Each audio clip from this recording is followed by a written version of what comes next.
तो चलिए, आज हम माखनलाल चतुर्वेदी जी के लिखे एक बहुत ही दिलचस्प लेख को समझते हैं। देखिए, इसमें उन्होंने सुभाष चंद्र बोस को एक ही समय में एक मानव और एक महामानव दोनों रूपों में दिखाया है। तो आइए चतुर्वेदी जी के नजरिए से सुभाष बाबू के जीवन के उन पहलुओं को जानते हैं जो शायद हमसे छुपे हुए हैं। तो ये जो बात कही गई है, यहीं से इस पूरे लेख का सार शुरू होता है। चतुर्वेदी जी असल में कह रहे हैं कि सुभाष चंद्र बोस वो रहस्य की एक जीती जागती मिसाल थे। मतलब श्री अरबिंदो ने रहस्य के बारे में सिर्फ सोचा, रविंद्रनाथ टैगोर ने उसे अपनी कविताओं में उतारा, लेकिन सुभाष बाबू ने उसी रहस्य को अपने जीवन में जी कर दिखाया। सोचिए, ये कितनी गहरी बात है ना? अच्छा, तो आज हम क्या क्या देखने वाले हैं? सबसे पहले लेखक और उनकी श्रद्धांजलि को समझेंगे। फिर बात करेंगे सुभाष बाबू के रहस्यमयी व्यक्तित्व की, उनके जीवन के संघर्षों की, उनकी अडिग क्रांतिकारी भावना की, और आखिर में जय हिंद की विरासत पर नजर डालेंगे। तो चलिए शुरू करते हैं।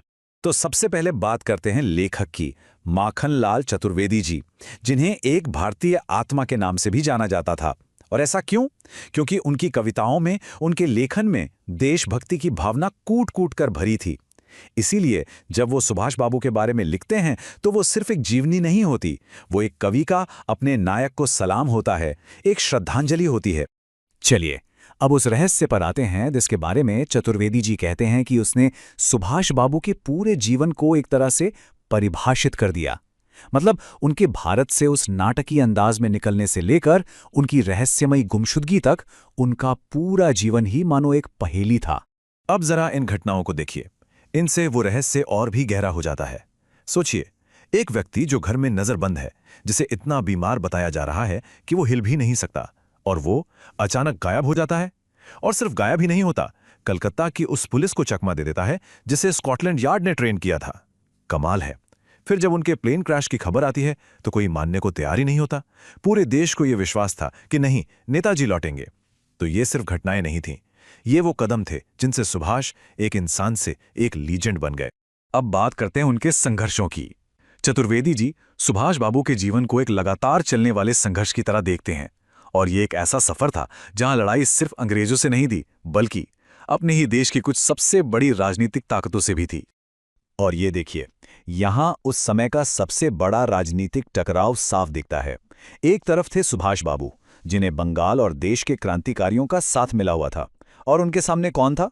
उनके सामने थी कांग्रेस की स्थापित शक्ति, गांधी जी और मोतीलाल जी का मिला-जुला बल।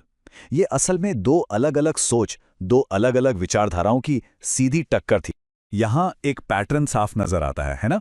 बंगाल में नेतृत्व के लिए देशप्रिय सेनगुप्ता से टकराव हो, या 1928 की कलकत्ता कांग्रेस में मिली हार हो, और तो और जब उन्होंने गांधी जी के उम्मीदवार के खिलाफ त्रिपुरा कांग्रेस का अध्यक्ष पद जीता भी, तब भी उन्हें इतना विरोध झेलना पड़ा कि इस्तीफा देना पड़ा।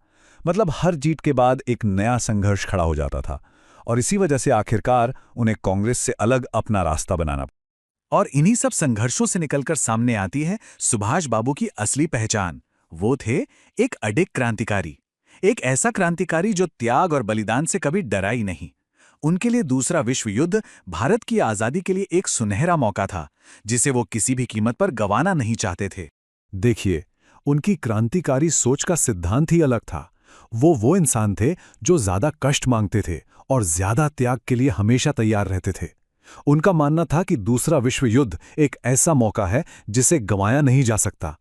वो सिर्फ फ्रेंड्स, इस वीडियो को पूरा देखने के लिए आज ही फ्लेक्सी टीचर ऐप सब्सक्राइब करें, जहां आपको मिलेंगे animated videos, digital books, text book solutions, notes, DPP और क्विज। और हाँ, flexi teacher app mobile, TV और कंप्यूटर पर अवेलेबल है। और अगर आपके पास इंटरनेट नहीं है तो तुरंत ऑफलाइन सेट टॉप बॉक्स के लिए संपर्क करें। Flexi teacher, the one you needed.